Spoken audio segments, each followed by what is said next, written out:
Welcome into the Poetry Tavern, a place to discuss both reading and writing poetry, spotlighting new poems and ideas every week. Hello all, and welcome into another episode of the Poetry Tavern. I'm your host as always, Charlotte, and this episode is going to be about comedy. I genuinely am doing word association with episodes at this point, so I was a little bit worried when this was the words that came to me first when I googled 43, because I don't really know how comedy and poetry link.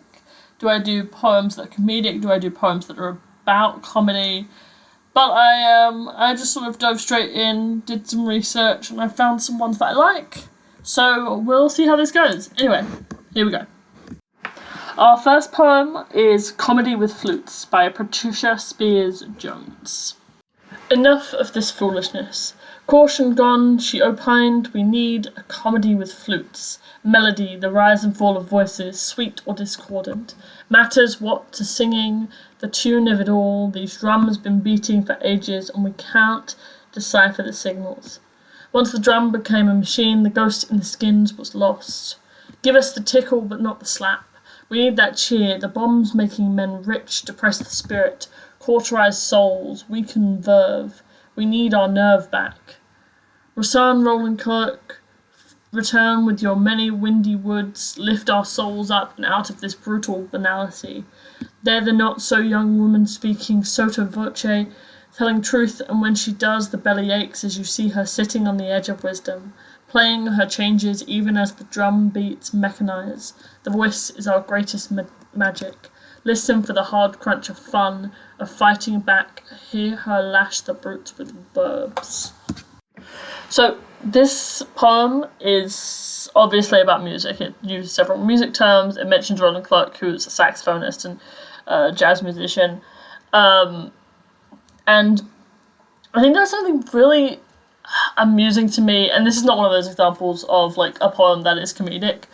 I think it talks about bringing back a certain spirit that I think, like, the title Comedy of Flutes is meant to imply sort of like a reinvigoration of energy within this song. Like, I got to the last line for my first three read through, hear her lash the brute with verbs, and I was like, oh, this is talking about like that sort of relationship between a person telling a joke and the person the joke is about. But I was also thinking about the way in which music empowers people. And I was thinking about this in a way that I was sort of like just rotating the same thought around in my brain, which is, isn't it interesting that so much life and laughter and joy can be drawn from music? And isn't it just so interesting? It's not a long poem, but it is like one that has a lot of heart, and I really enjoy it for that. And again, comedy with flutes is just something that's so amusing to me. Like, I'm imagining going to like an improv show and there's a flautist, is that what you call a person who plays a flute? But like just sitting there as the whole thing goes on just brings me great joy to imagine. And I think there is a joy in comedy that can also be found in music. So I'm keeping this one in here because I think it's fun and I wanted to talk about it. And it's got comedy in the title, and as I've previously said, does what it says in the tin. Is pretty good for picking the theme of picking a poem based on the theme of an episode. Okay, so the next poem is Situation Comedy by Henri Coulette. Grandma arrives first, of course, in her chromium wheelchair, her hat on, her one leg tapping. Mary Baker Eddy, she tells us, has preserved her. An Uncle Lee prospector who finds nothing ever but a few rocks that glow under black light, worthless and beautiful. And then my mother-in-law, who hated Adelaide's shrewd eyes, who hates Kennedy's hairdo, the crazy quilt mantle of the Republic offends her. Hangdog, my father-in-law, and I will wash dishes, and plate by plate argue. He's 132 Indian. He wants to blow the world up. Later, flatulent, stunned, we'll all watch TV, and hearing the laugh track, those tracks are 30 years old, we'll laugh as the dead laugh. I think what's fun about this one is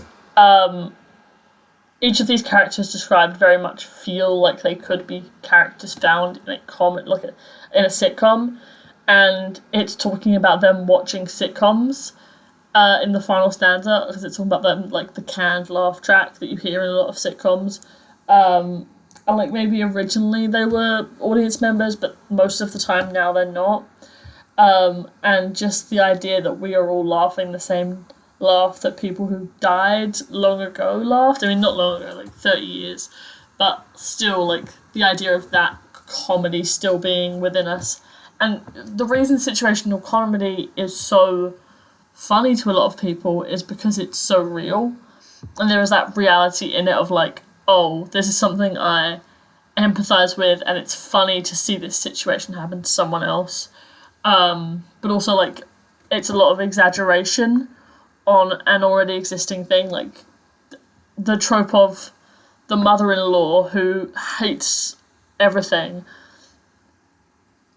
and, like, just like that being exaggerated in a sitcom, but it's something that everyone can sort of, like, rally around because it is supposed to be a representation of most people's lives, so that it can be appealing to most people. Yeah, I just think it's so interesting to have, like, these different archetypes of people who are very different but all, like, one family. It's an interesting poem that, like, addresses each of these things, and it's just fun. Alright, that brings us to the end of today's episode. Thank you all for coming into the tavern today. I really appreciate it. Next week's episode is all going to be about Rome. Episode 44 is about Rome. It's, I think, the first time I've done a city. We're getting, like, to the point where I have to double check things before I start a new episode, because I'm like, did I already do that? But I think we've only been doing themes long enough that, like, I think if I'd done Rome, I'd remember. So I'll see you next week when you come in and I talk to you about Rome. Bye.